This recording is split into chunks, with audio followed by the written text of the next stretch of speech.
Right, so today we'll discuss about the pheochromocytoma, right? Now, what is pheochromocytoma? First of all, you need to understand the basic physiology before that, okay? For example, this is a person, right? This is a person, और ये है आपके पास kidneys, pair of kidneys, okay, two kidneys. अब आपको पता है kidneys के ऊपर क्या होता है? किडनीज के ऊपर इस तरह से ग्लैंड्स होते हैं, triangular shape glands, right? They are called as the adrenal glands. Adrenal glands के पास क्या होता है? एड्रिनल ग्लैंड्स के पास जो उसका आउटर पोर्शन है उसको हम कहते हैं एड्रिनल कॉर्टेक्स, जिस तरह किडनीज में होता है. उसी तरह उसके अंदर ये जो आपको ऑरेंज कलर में नज़र आ रहा है, right, this is the adrenal medulla. See, this is the adrenal medulla, right. अब एड्रिनल मेडुला नॉर्मली क्या रिलीज़ करता है? ये रिलीज़ करता है dopamine, norepinephrine and epinephrine, right. Three compounds: dopamine, epinephrine and norepinephrine. Now these three are collectively called as the catecholamines. Okay, इन तीनों को हम catecholamines भी कह सकते हैं. Now you must remember one thing, ये जो dopamine, epinephrine, norepinephrine है, जब इनकी ब्रेकडाउन होती है ना बॉडी के अंदर, राइट, इनका मेटाबोलाइट्स जब इनकी ब्रेकडाउन होती है, so they will convert into VMA and HVA, right. Okay, the first one is the VMA, vanillyl mandelic acid, okay, vanillyl mandelic acid, and the next one is the homovanillic acid. Okay, these are the two compounds in which the catecholamines are broken down. अच्छा, this is very simple यार. अब ये क्या है कि इनकी concentration blood के अंदर या प्लाज्मा के अंदर बढ़ जाती है. ओके, जब आप डायग्नोस करते हो, जब आप इनका फॉर एग्जांपल ब्लड टेस्ट करते हो, तो आपको क्या मिलता है?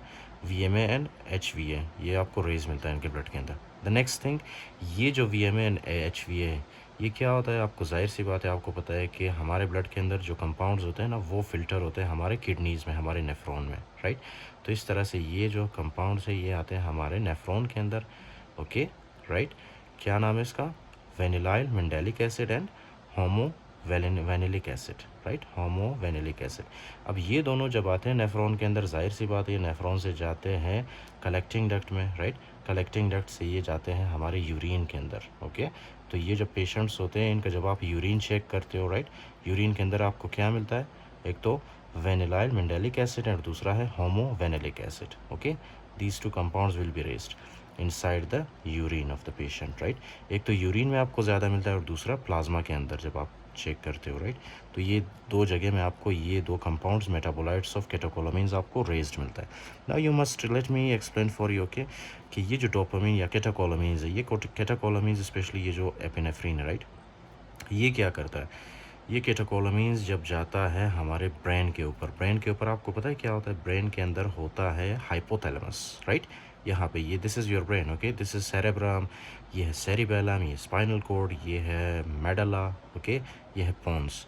अच्छा, अब क्या है कि ये जो फॉर एग्जांपल कैटेकोलामीन हमारे ब्रेन के ऊपर जाता है, ये क्या इफ़ेक्ट करता है? हाइपोथैलेमस को ये स्टिमुलेट करता है. हाइपोथैलेमस के जो टेम्परेचर सेंटर है ना, उसको स्टिमुलेट करता है, जिसकी वजह से क्या होता है? बॉडी के अंदर टेम्परेचर बढ़ जाती है. ओके, राइट, टेम्परेचर इंक्रीज़ होता है.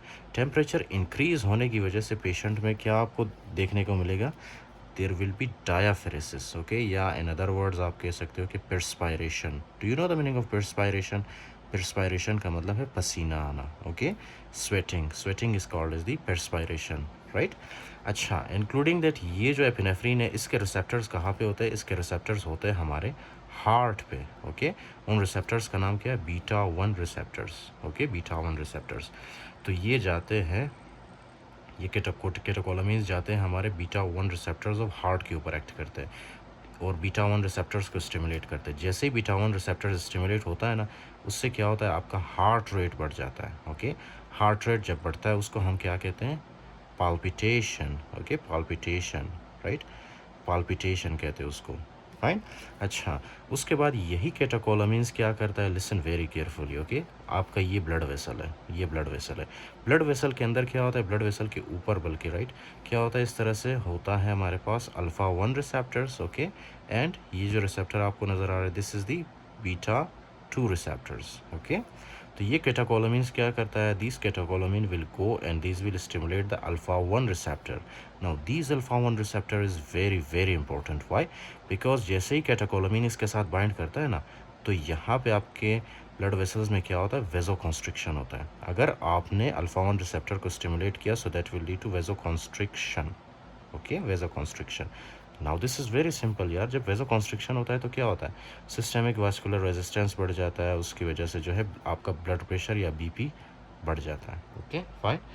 Now these blood pressure, increase in blood pressure, this is very very bad, okay, because these can damage our organs. How? For example, सबसे पहले ये है ना कि जब ब्लड प्रेशर बढ़ता है तो जाहिर सी बात है ये ब्लड जाता है आपके ब्रेन के अंदर, राइट, आपके स्कल के अंदर, आपके ब्रेन के अंदर. वहाँ पे जो ब्लड वेसल्स होते हैं ना, वहाँ पे ब्लड वेसल्स पे ये जो इंक्रीज ब्लड प्रेशर है ये क्या करता है, उनके ब्लड वेसल्स पे प्रेशर अप्लाई करता है, जिसकी वजह से आपको क्या एक्सपीरियंस होगा, हेडेक, राइट, हेडेक एक्सपीरियंस होगा आपको, right. So these 3 clinical features are very very important in the patients with pheochromocytoma. The first one is the perspiration, the second one is the palpitation, and the third one is the headache. Okay, these 3 clinical features are very very important, right. अच्छा, उसके अलावा भी ये कुछ clinical features जैसे कि patient के अंदर पैलर होता है, ओके, राइट, पैलर होता है, और पल्पिटेशन, पेन, परस्पायरेशन, ये चीज़ें तो मैं ऑलरेडी एक्सप्लेन कर चुका हूँ आपके लिए. अच्छा, तो ये चीज़ें आपको मिलता है. उसके अलावा जो है ओके, अब आपकी ट्रीटमेंट, इस ट्रीटमेंट में आप क्या करोगे, इसके ट्रीटमेंट में सबसे पहले जो आपने देना होता है, राइट, वो क्या देना होता है आपने, जिस तरह हम कहते हैं ना फियोक्रोमोसाइटोमा, फियोक्रोमोसाइटोमा, राइट, इसी तरह से ये फियो है ना, इसी तरह से जो टैबलेट देते हैं, टैबलेट का नाम क्या है, सबसे पहले जो आपने देना है primary, okay, that is the phenoxybenzamine, okay, phenoxybenzamine, right. अब ये जो फिनॉक्सीबेंजामिन है ये करता क्या है, let me explain for you. ये फिनॉक्सीबेंजामिन यहाँ पे जो है क्या करता है, ये अल्फ़ा 1 रिसेप्टर्स है ना, अल्फ़ा 1 रिसेप्टर्स को ये क्या करता है, इनहिबिट करता है, ओके. इन शॉर्ट आप कह सकते हो कि for example this is our phenoxybenzamine, okay, और ये क्या करता है, इस तरह से इनहिबिट करता है, ओके. ये इसका पहला हाथ है, ये दूसरा हाथ है, ये इसकी टांग है, right, okay. This is a person, the name of this person is called as the phenoxybenzamine, right, phenoxybenzamine. ये फिनॉक्सीबेंजामिन क्या करता है, केटाकोलामीन को अल्फ़ा 1 रिसेप्टर के साथ बाइंड होने नहीं देता, राइट.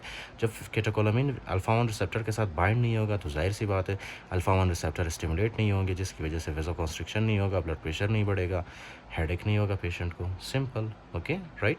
इंक्लूडिंग दैट पहले आपने यही देना है फिनॉक्सीबेंजामिन, ओके.